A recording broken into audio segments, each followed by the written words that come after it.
Bonjour. Lors du 15e Salon des éditeurs indépendants organisé à Paris par l'association L'Autre Livre en novembre 2017, Claude Neumann a présenté ses traductions nouvelles, en anglais et en français, des sonnets à Orphée de Rainer Maria Rilke. Des lectures, à partir de la minute 30, conclut cet exposé consacré aux ressources des différentes traditions prosodiques pour la traduction poétique, abordées également à propos des derniers poèmes contemplatifs de Friedrich Hölderlin, publiés en édition trilingue dans notre catalogue sous le titre Poèmes à la fenêtre. Je vais donc vous parler des sonnets à Orphée de Rilke, dont j'ai fait une nouvelle double traduction qui vient de paraître chez Ressouvenance, donc en édition trilingue, de l'allemand en français et de l'allemand en anglais. Ce que j'avais déjà fait pour l'édition trilingue des poèmes de la fin de la vie d'Hölderlin, qui sont parus chez Ressouvenance plus tôt cette année.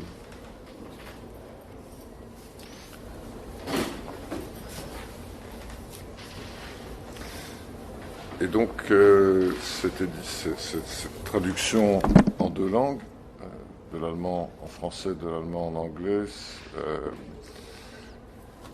celle dont je vais d'abord vous parler, c'est la traduction des 55 sonnets à Orphée de Rilke, que Rilke a écrit en février 1922, seul dans la tour médiévale du petit village de Museau dans le Valais suisse, qui avait été mise à sa disposition par un mécène. Donc, en l'occurrence, Rilke attendait depuis 10 ans l'inspiration qui lui permettrait de terminer son autre chef-d'œuvre, les élégies de Duino, et espérait que les conditions propices de sa retraite à Museau dans la solitude lui apporteraient la concentration nécessaire, ce qui fut le cas. En attendant, en 1921, la venue de cette inspiration, Rilke traduisait essentiellement Valérie, le cimetière marin, de Palinos, et surtout les sonnets de Michel-Ange dont il termina la traduction fin 1921. Et 2 mois plus tard, le 2 février 1922, arrivèrent enfin, non pas tout de suite la suite des élégies, mais comme par hasard, des sonnets de Rilke, après avoir traduit les sonnets de Michel-Ange, et des sonnets qui étaient inattendus par leur auteur. Il a dit d'ailleurs que c'était la plus obscure dictation, entre guillemets, qu'il n'avait jamais subie. Il n'a pas vraiment compris ce qui lui arrivait lui-même à ce moment-là. Et ça a été très brutal, très rapide, et une avalanche qui est peut-être, à mon avis, sans trop d'équivalent que je connaisse, en tout cas dans l'histoire de la littérature, de la poésie, et surtout de la poésie formelle. Donc en 3 semaines, Rilke a écrit en février 22 les 55 sonnets à Orphée, plus 7 autres, et a écrit ou terminé 6 des 10 élégies de Duino, ce qui est absolument invraisemblable.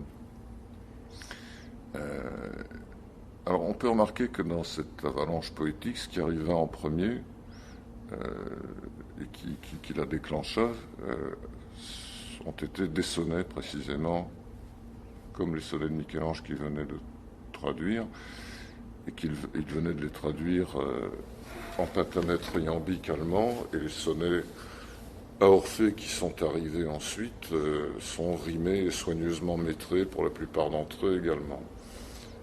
Et d'ailleurs, pour près de la moitié de leurs vers, en pentamètre iambique allemand, comme tant des poèmes que Rilke avait écrits lui-même dans le passé.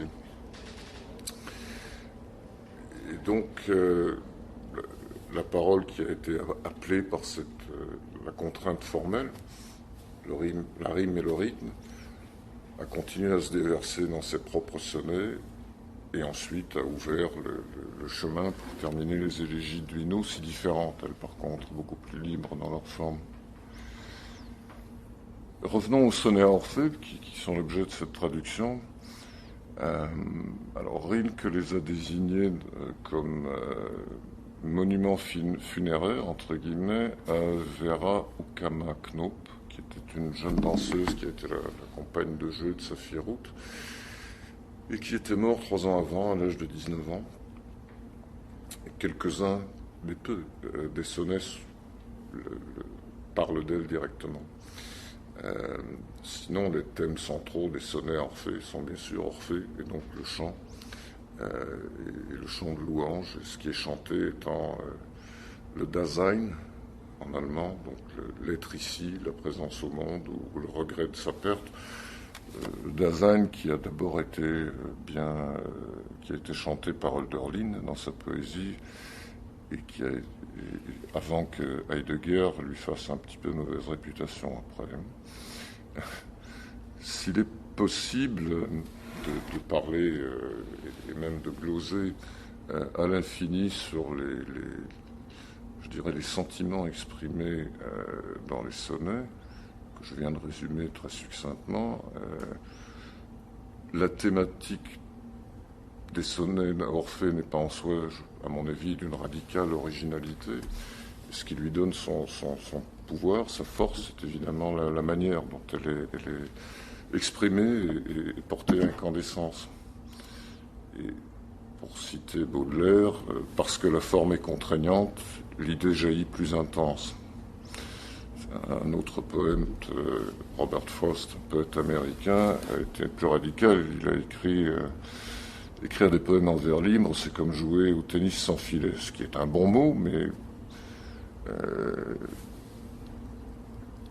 qui exprime le fait que la contrainte n'est pas une limitation, ça fait partie d'un jeu, même si le jeu est sérieux. Et cette évidence-là que les sonnets Orphée sont construits par leur forme, rimée et rythmée, est quelque chose dont je m'étonne que l'on ne parle pratiquement jamais. Je veux dire par là que les exégèses des sonnets Orphée vous parlent à peu près jamais de leur forme. C'est ce que les anglo-saxons appellent the elephant in the room, l'éléphant dans la pièce, c'est-à-dire la chose évidente dont on ne parle pas. Et pourquoi est-ce qu'on n'en parle pas? Alors, un poète français, Charles Dobzynski, qui est mort il y a peu de temps, et qui a traduit les sonnets Orphée de façon rimée, a exprimé une des raisons pour lesquelles on n'en parle pas. Je le cite: les formes fixes ou régulières sont aujourd'hui assez généralement décriées, mises au rencard, frappées d'obsolescence par l'absolutisme des gardiens du sérail de la modernité. C'est vrai, c'est une des raisons pour lesquelles on vous parlera de l'histoire personnelle de Rilke, de ses rapports avec l'époque et des idées, sentiments qui sont exprimés dans les sonnets, mais jamais de leur forme. Une seconde raison, c'est que traduire en rime est réputé impossible, et si ce n'est pas de mauvais goût d'ailleurs, et donc comme on n'essaye pas, on n'y arrive pas en effet. Quant à se faire l'écho du rythme strict d'un poème dans une autre langue, il en est encore moins question.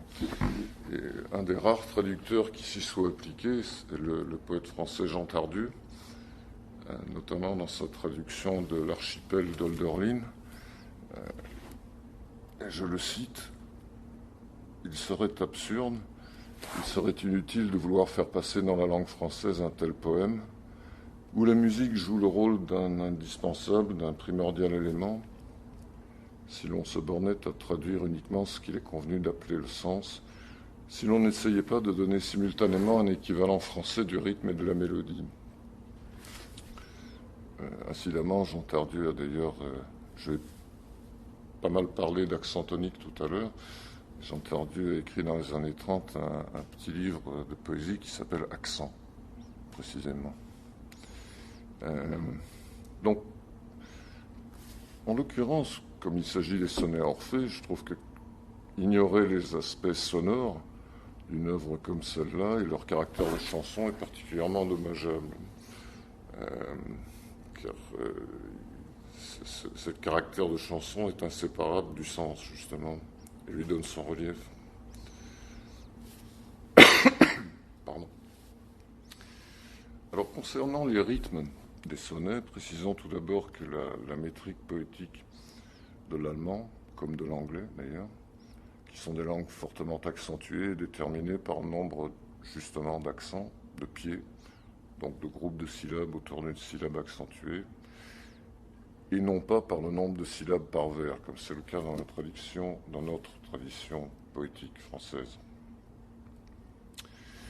Et si on me demande pourquoi j'ai voulu faire une nouvelle traduction, je répondrai d'abord pour mon plaisir. Ça, c'est la première raison, bien évidemment. Et puis parce qu'il n'existe à ma connaissance qu'une traduction rimée des sonnets à Orphée en français, justement, celle de Charles Dobzynski, et une seule réellement rimée en anglais, qui est de J.B. Leichmann. Et il n'en existe pas, à ma connaissance, qui essaie de reproduire le rythme des vers. Je citerai encore Maurice Betz, l'ami de Rilke, citant Rilke. Rilke tenait pour une trahison de sa poésie toute traduction qui ne restituerait pas en même temps que sa pensée le mouvement intérieur, le rythme, la rime, la musique de l'original. Se contenter d'un mot à mot minutieux, si minutieux fut-il, c'était à ses yeux dépouiller l'œuvre d'une partie essentielle d'elle-même en la ramenant au plan secondaire de l'analyse, de l'explication dont il s'est toujours détourné délibérément. C'était substituer à un corps vivant une figure de cidre, un cadavre glacé. C'est une citation de Maurice Betz dans son livre Rilke vivant, qui est d'ailleurs publié par Resouvenance. Donc mon objectif en tant que traducteur a été de faire entendre, entre guillemets, autant que possible cette musique, en essayant de reproduire la structure des sonnets de Rilke, c'est-à-dire le nombre d'accents toniques ou groupes phoniques ou unités de souffle par vers, la rime et l'ordonnancement des rimes, et puis autant que possible les répétitions et échos de mots dans un sonnet, d'un sonnet à l'autre, et quand j'ai pu en trouver le moyen, certaines assonances et allitérations. Parce que, de mon point de vue, traduire ces sonnets, comme bien d'autres poèmes, sans se préoccuper de leur rythme, de leur rime, de leur son, équivaudrait à reproduire en noir et blanc les œuvres d'un peintre et prétendre donner par là un aperçu de ses qualités de coloriste. Et si, en essayant de leur donner leur couleur sonore, ou des couleurs sonores qui en font écho, on prend quelques libertés, par exemple pour trouver la rime avec le sens littéral, il ne faut pas oublier que souvent les mots que choisit Rilke plutôt que d'autres lui sont également dictés par l'appel de la rime, ou du rythme, ou de l'allitération. Je dirais que ne s'attacher qu'aux idées, aux images, aux métaphores, c'est oublier le caractère physique du poème. Le rythme, la rime, le son, le caractère physique. Et les poèmes à contrainte, rythmique et contrainte de rythme, donnent aussi au traducteur une clé pour rendre compte de l'objet sonore, en s'imposant des contraintes similaires, et donc en se soumettant, comme l'auteur, à une sorte de commandement extérieur, au même processus par lequel arrivent d'ailleurs les images et les métaphores, justement dans la recherche de l'obéissance à la contrainte. Et c'est un des rares cas, en fait, où on peut estimer que le traducteur se met dans les mêmes conditions contraignantes d'écriture que l'auteur. Donc c'est plus difficile, mais pour mon goût, c'est plus intéressant. Parce qu'on a un petit peu l'impression plutôt que de lire un texte achevé en consommateur, je dirais, on a l'impression de passer dans la cuisine, si vous voulez, pour voir comment ça a été préparé. Ce qui est très, très, très plaisant. J'espère que c'est présent pour le lecteur, mais c'est surtout plaisant pour le traducteur. Alors, concernant la reproduction du rythme, autant cette volonté ne devrait pas trop faire débat quand il s'agit de ma traduction anglaise, puisque là on passe d'une langue accentuée à une autre, d'une tradition poétique syllabotonique à une autre.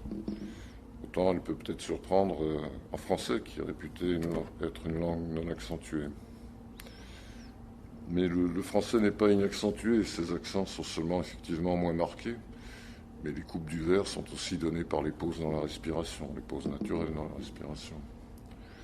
Non, ce qui distingue le français, c'est que sa tradition poétique, et certainement à partir de la fin du XVIe siècle, a opté volontairement pour une métrique syllabique basée sur la comptabilité des syllabes et ne se préoccupe en guère d'ordonnancer le nombre de pieds au sein des vers et d'avoir une métrique régulière au niveau du nombre de pieds. C'est pas notre tradition. Mais je donnerai encore une fois ici la parole à Jean Tardieu. Le seul moyen de traduire l'hexamètre dans son cas, puisque l'archipel de Hölderlin était en hexamètre, paraît être d'employer un vers français qui aurait 6 accents principaux.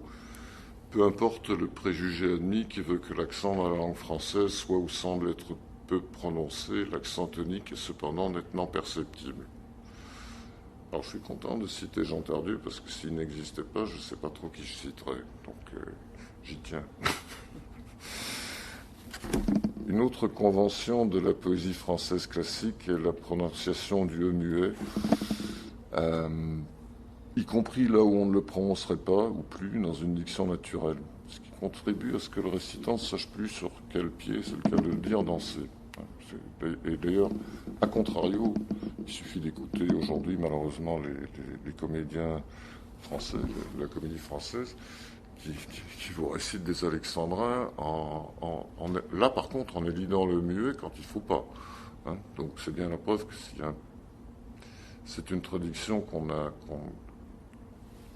oubliée d'une part, mais qui est aussi une convention. Donc la diction naturelle, E muet et l'idée, sauf en cas de choc de consonnes, est celle de mes traductions. Simplement, il faut le savoir. C'est une convention aussi, une convention contraire. Et il faut dire aussi que c'est... Alors, premièrement, c'est une convention qui convient à mon oreille. Et deuxièmement, ça tombe bien parce que le muet, ça prend de la place.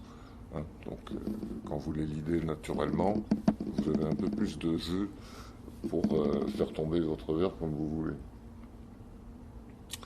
Je vais parler un petit peu maintenant de la différence entre traduire l'allemand en français, traduire l'allemand en anglais. Donc j'ai traduit les sonnets Orphée dans les deux langues et puis un choix d'autres poèmes à travers l'œuvre de Rilke qui feront l'objet d'un prochain volume chez Ressouvnance, ainsi que les poèmes contemplatifs de la fin de la vie d'Hölderlin qui ont été publiés en début d'année par Ressouvnance, selon ses principes et en français ainsi qu'en anglais. Quoique, même si plutôt un poète comme Heinrich Heine a dit c'est toujours une entreprise très hasardée que de reproduire dans la prose d'un idiome roman, comme le français, une œuvre métrique qui appartient à une langue de souche germanique, comme l'allemand ou l'anglais. Et c'est sans doute pourquoi, du point de vue rythmique, je suis souvent moins insatisfait de mes traductions de l'allemand vers l'anglais que de l'allemand vers le français. Et en outre, les racines communes de l'allemand et de l'anglais permettent parfois de mieux rendre compte des assonances et des allitérations dont Rilke était friand.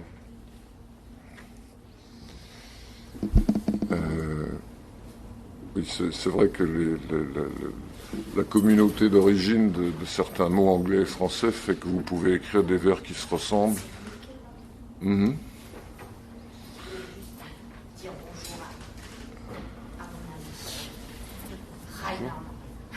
Bonjour.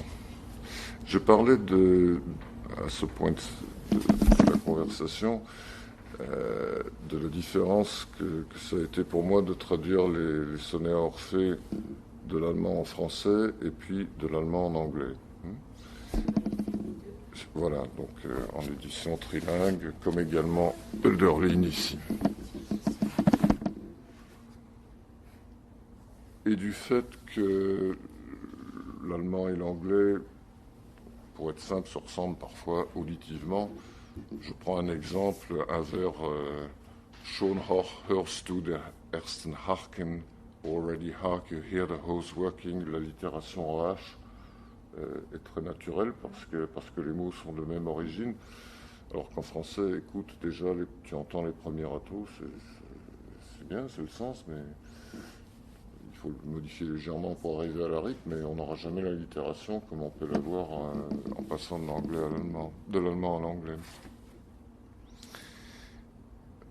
On arrive parfois en français, mais c'est plus difficile.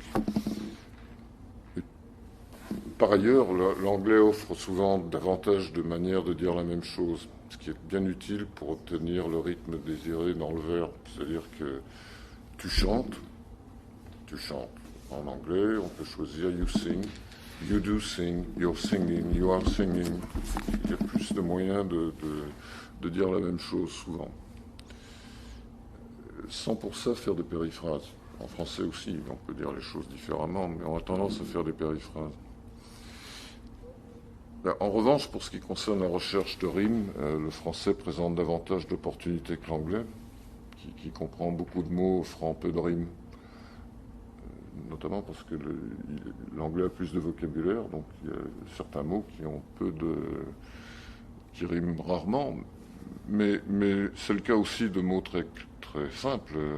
Love, par exemple, en anglais, l'amour a 4 rimes et demie. Above, dove, glove, shove, qui veut dire repousser, c'est pas très utile, et of, c'est tout. Alors qu'en français, des rimes en nous, on peut en dérouler.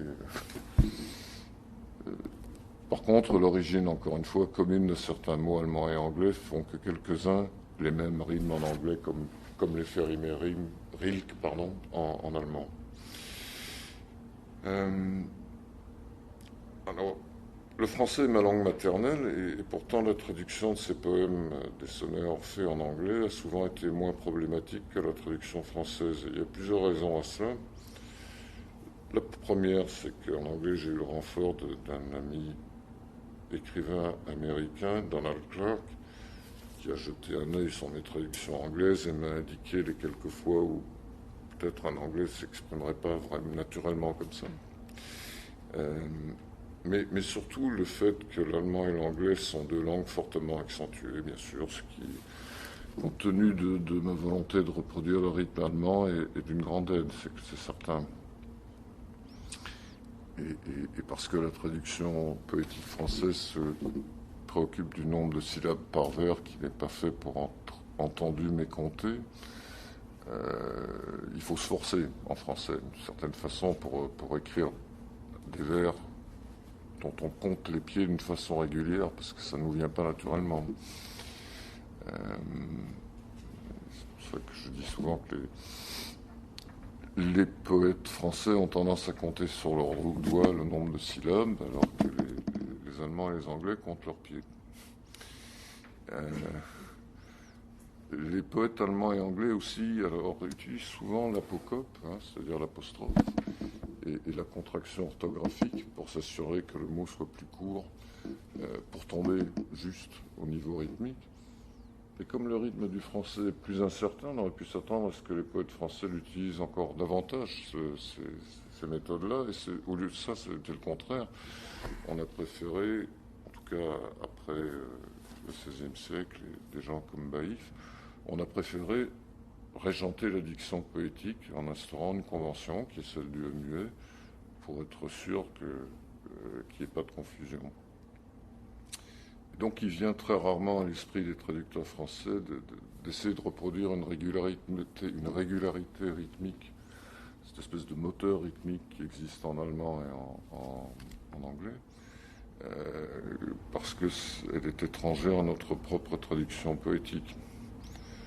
Alors que les traducteurs anglo-saxons de la poésie allemande le font dans certains cas, mais surtout quand ils reconnaissent le pentamètre iambique, parce que c'est leur traduction à eux. C'est une tradition, effectivement, qui a été largement reprise par la poésie allemande, et notamment après les traductions de Shakespeare par August von Schlegel à la fin du XVIIIe siècle.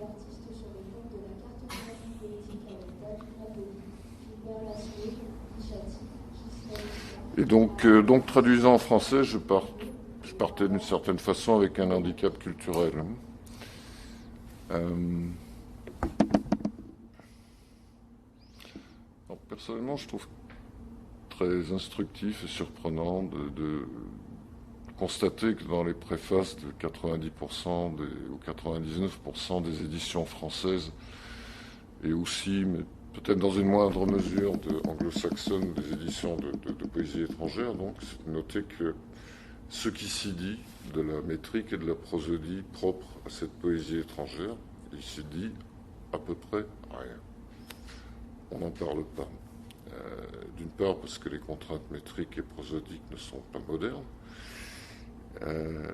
et puis donc parce qu'il serait primordial de dire exactement la même chose que le poète qu'on traduit, et qu'on oublie ainsi que s'il avait eu à jouer avec les rimes et les rythmes d'une autre langue, il aurait dit les choses de façon légèrement différente pour arriver à retomber sur ses pieds, encore une fois, pour faire un mauvais jeu de mots.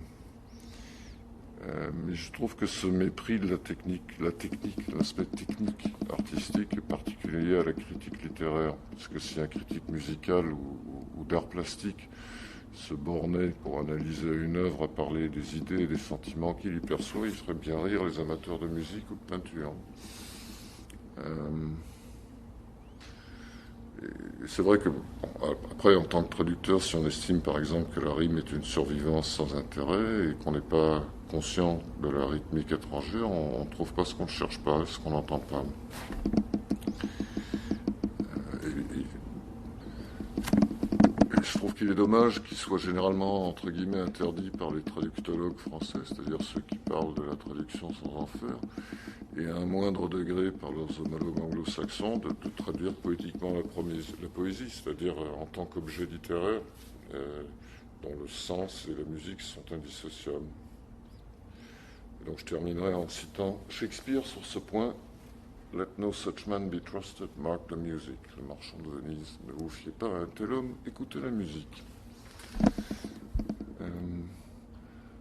Ensuite, pour illustrer mon propos, je vais, si vous le voulez bien, vous lire quelques traductions des sonnets Orphée, puis ensuite d'autres poèmes de Rilke et Hölderlin, si vous voulez, dans le texte allemand, puis dans ma traduction anglaise, puis française, mais on peut peut-être faire une petite pause si vous avez des questions. Moi, j'étais en train de chercher. Vous avez déjà prévu ce que vous voulez lire ? Oui, alors, je suis à votre disposition. Mais non, moi, c'est parce que personnellement... je découvrir, non, j'ai vraiment enfin, je vis une partie du temps au-dessus de Museau. Ah bon ? D'accord. J'en reviens la semaine dernière. Ah oui. J'étais là-bas et justement, je pensais à Rilke dans le bus qui me ramenait. Enfin, normalement, je fais toujours tout à pied, mais là, il neigeait déjà. Donc, et je viens de découvrir qu'il a commencé le 2/2/1922. Je trouve ça très beau. Exact. Je l'ignorais et je trouve ça très beau. Et en plus, apparemment, il l'a écrit pour cette Vera et je ne savais pas qu'elle était danseuse et qu'elle était décédée, etc. Justement, et quand je suis danseuse aussi, ça me touche encore plus. D'accord. Et alors, j'étais en train de chercher, j'ai vu qu'il y en a un qui lui est le numéro 2, je ne sais pas quoi. Il y en a deux, oui. Qui sont plutôt dédiés à cette exact, histoire. Oui. Non, mais alors, je vais vous dire, pour être tout à fait honnête, j'ai choisi quelques poèmes où l'allemand est pas trop difficile à lire parce que si vous voulez, autant je suis à peu près bilingue en anglais, autant c'est vrai que l'allemand c'est une telle salade de consonnes qu'il faut faire attention de ne pas lire quelque chose où vous finissez par vous embrouiller la langue. Oui. Vous pouvez, venez là, vous lisez l'allemand, moi je lis les deux autres langues.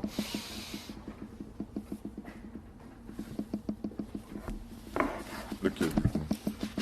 J'étais en train de chercher maintenant parce que là, surtout là où il est question de danse, parce que j'avais jamais fait attention, je me suis dit maintenant il faut que je relise. Attendez, je vais vous le trouver. Il faut que je relise. C'est pour ça que j'ai mon ordinateur avec une recherche. Il faut que je relise ces sonnets parce que là, maintenant que j'ai appris symboliquement cette histoire de 2/2/1922 qui me touche énormément. Enfin, pardon, là, j'arrive en plus. Non, puis en plus, il faudrait que je sois ailleurs d'ici quelques temps. Donc, j'étais juste, je me suis dit, tiens, je vais... numéro 25, c'est ça? Die Schaber will ich nun. Le 2,25, on est sur non, le 1,25. Ouais. Ah oui, pardon. Mais c'est celui que je vous disais, là. Ah oui, parce qu'il y a... Ouais. Première partie. Bon, j'attends. Apparemment, je vois pas très bien. C'est très beau les œuvres que vous faites là, par contre, ça j'admire. C'est monsieur qui est l'éditeur et qui fait ces beaux livres. Mais c'est lui qui choisit alors. C'est moi qui ai choisi les illustrations. Ouais. Non mais c'est parce que vraiment je trouve ça très très beau. Et vous êtes où alors la Ressouvenance?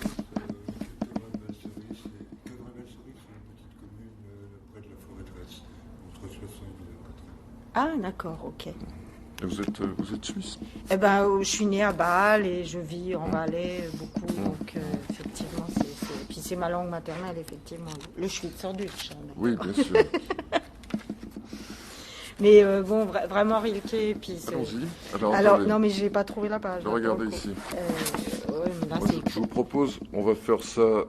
Ah oui, mais j'avais le bon alors. Ouais. C'est bon. On va faire ça 4 par 4 et puis les derniers 6 vers. D'accord. C'est bon, vous êtes sûr, mais si vous voulez, vous pouvez lire là. Non, mais c'est pas, je sais pas, c'est pas mieux. Non, parce que je vois pas bien. Mais c'est. Je me disais que sur l'écran c'était peut-être plus visible. Alors j'y vais. Allez-y.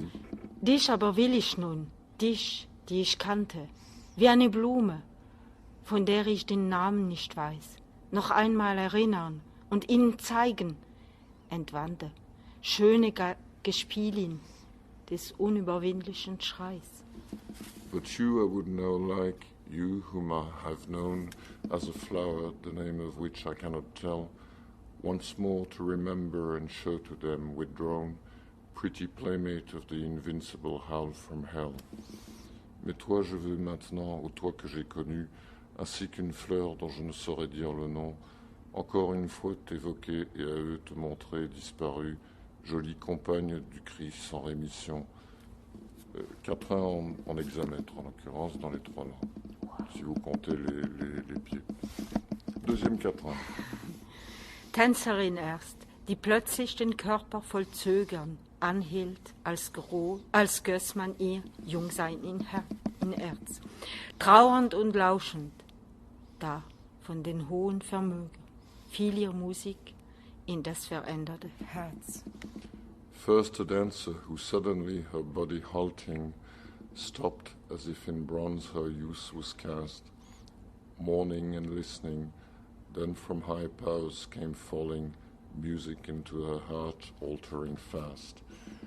Danseuse d'abord, qui soudain, le corps tout hésitant, s'arrêta, son jeune être, comme en les reins coulés, en deuil et à l'écoute, alors d'en haut des puissants, lui est tombée la musique en son cœur transformé. J'accentue un peu les accents pour prouver ce que je veux dire. Non, mais c'est vrai que c'est vraiment une très belle traduction. Ça. Merci beaucoup. Il faut avouer, parce que moi je suis très allergique aux traductions, et donc je trouve ça magnifique. J'ai été allergique aux traductions toute ma vie, c'est pour ça que je m'y suis mis. Exactement, je comprends. Mais là, c'est magnifique, effectivement, Merci de maintenir. Hein, je trouve que c'est vraiment parce que... Bon, alors, nah war die Krankheit, schon von den Schatten bemächtigt, drängte verdunkelt das Blut, doch wie flüchtig verdächtig, trieb es in seinem natürlichen Frühling hervor. Wieder und wieder, von Dunkel und Sturz unterbrochen, glänzte es irdisch, bis es nach schrecklichen Pochen trat in das trostlos offene Tor. Sickness was near, the blood already the shadow subject was throbbing darkened, yet, as if too soon suspect, it surged in all its natural spring just as before. Again and again, darkness unfolds, suspending its flow. It glowed earthly, until after a horrible blow, it stepped inside the hopeless open door. La maladie était proche, le sang obscurci battait, déjà la proie des ombres, mais comme trop tôt suspect, en son printemps naturel, on le voyait refleurir. par l'ombre et la chute interrompue, encore et encore, terrestre il brillait, jusqu'au jour de l'horrible frisson, alors la porte ouverte sinistre il dut franchir. Et si je peux me permettre, ce que j'ai essayé de... ce que j'ai fait, c'est donc de traduire non seulement en rimant, mais en rimant aux mêmes endroits que la rime, pour avoir les mêmes proportions et distances entre les rimes qui nous fait lui. Merci beaucoup. Non, je suis ravie d'avoir découvert ça. Enfin, comme dit, j'avais juste vu et je suis désolée parce que vraiment il faut que je parte, mais je vais relire les sonnets. Puis alors vraiment votre traduction elle m'intéresse parce que je trouve que c'est vraiment un objet magnifique. Ce livre. Elle est en ligne sur le site. Les livres sont en ligne sur le site ressouvenance.com. C'est .com ou .fr, je ne sais plus. .com. Alors maintenant, si je peux être complètement folle. Voilà, pour votre participation, merci beaucoup. Alors là, ça me touche, mais alors je vais l'emmener en Valais et je vais aller sur la tombe de Rilke avec le livre. Ressouvenir, ça fait résurrection. Moi, on a besoin de ressusciter Rilke. Exactement. C'est hyper urgent et je crois que vous y avez contribué. Et alors, vous, monsieur, je ne sais pas comment vous remercier vraiment parce que bon, je trouve cet objet très beau et ça me touche beaucoup que je reparte avec un livre. Alors, c'était pas du tout pour ça. Merci beaucoup et merci à vous. Merci de votre traduction. Merci de m'avoir accueilli. Merci de votre venue. En coup de vent. Bonne journée à tout le monde. Bonne journée. Merci. Rencontre parfaitement spontanée. C'est très bien, ça. Je trouve que c'est bien. Mais que par hasard, la danseuse. Oui, en plus. Oui. Parce que ce dont tu parles, c'est du rythme, de la musique, oui, donc bien sûr, du corps, et donc du mouvement. Tout à fait. Mais bien sûr, c'est un aspect... Pour revenir sur le sujet, c'est effectivement l'aspect matériel, corporel, physique du texte que je trouve qui m'intéresse. C'est pas la seule chose qui est intéressante, mais c'est ce qui manque la plupart du temps quand on parle du texte, et surtout quand on le traduit, à mon avis. Ouais. Je vais peut-être vous lire autre chose. Tiens, je vais vous lire le dernier quatrain du dernier poème que Rilke a écrit avant de mourir. C'est un poème de 16 vers en 4 quatrains qu'il a écrit alors qu'il était en train de mourir de leucémie douloureuse. Et je trouve que c'est intéressant de voir que ce poème écrit pendant son agonie, ça n'empêche qu'il a pris la précaution, agonisant, d'écrire son dernier poème en pentamètre iambique rimé, sauf 2 tétramètres. Donc, je pense que quand on prend la peine de compter ses pieds et de rimer quand on est en train de mourir de leucémie, ça veut dire quand même que c'est pas un aspect peu important de son travail. C'est ce que je veux dire. Alors, donc, que je me retrouve. Excusez-moi.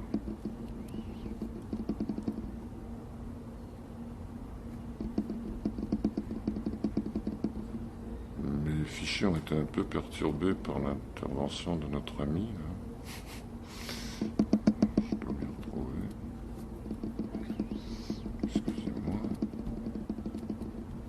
Vous pouvez éditer le son de toute façon. Vous pouvez faire des coupes dans le son.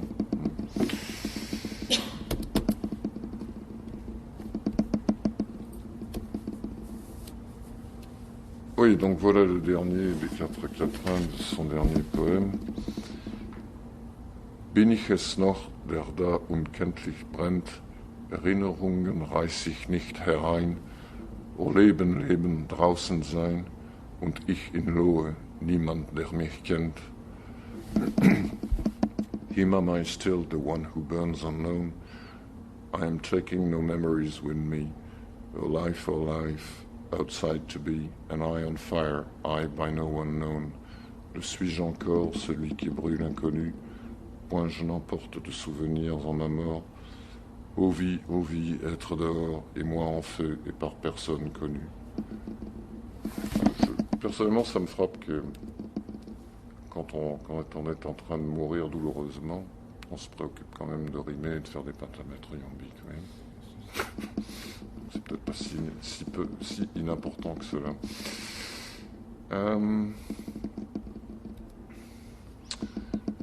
Pour finir, si vous voulez, je vais vous lire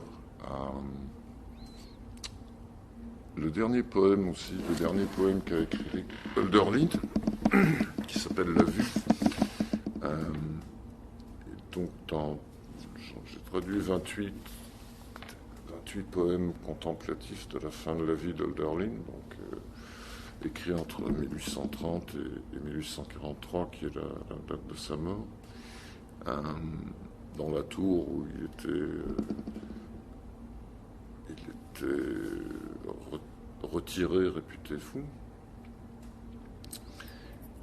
et traduit donc en français et en anglais selon les mêmes principes, mais avec de plus le respect de l'emplacement de la césure du verbe, parce que chez lui c'est important, et le même nombre de syllabes et d'accents toniques de part et d'autre de la césure.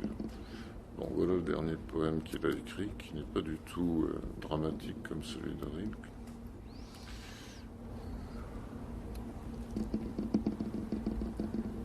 Excusez-moi, je me suis perdu dans mes fichiers là. Mais on va y arriver. Ça y est. Donc, die Aussicht, la vue. Wenn in die Ferne geht der menschenwohn Leben, wo in die Ferne sich erglänzt die Zeit der Reben, ist auch dabei des Sommers Leergefilde, der Wald erscheint mit seinem dunklen Bilde. When in the distance man's life goes sedentarily, where in the distance shines the season of vines brightly, are also there the empty fields of summer. The woods appear, their image stern and sombre. Quand là au lointain la vie des hommes va sédentaire, là-haut au lointain brille la saison des vignes claires, là sont aussi les champs vides de l'été, sa sombre image vient la forêt afficher. Dass die Natur ergänzt das Bild der Zeiten, dass die verweilt, sie schnell vorübergleiten, ist aus Vollkommenheit, des Himmels Höhe glänzet, den Menschen dann wie Bäume blüht umkränzet. The way nature enshrines the season's image, the way she lasts when soon they start their voyage, comes out as perfection, the height of the sky shines down on mankind then, as flowers on trees put a crown. Que la nature achève l'image des saisons, qu'elle demeure quand vite elles glissent et s'en vont, tient de la perfection, et brille alors la hauteur du ciel sur l'homme comme couronne l'arbre les fleurs. En vous remerciant de votre attention, nous vous disons à bientôt et nous permettons de vous renvoyer à notre site recevenance.fr où ces livres sont présentés.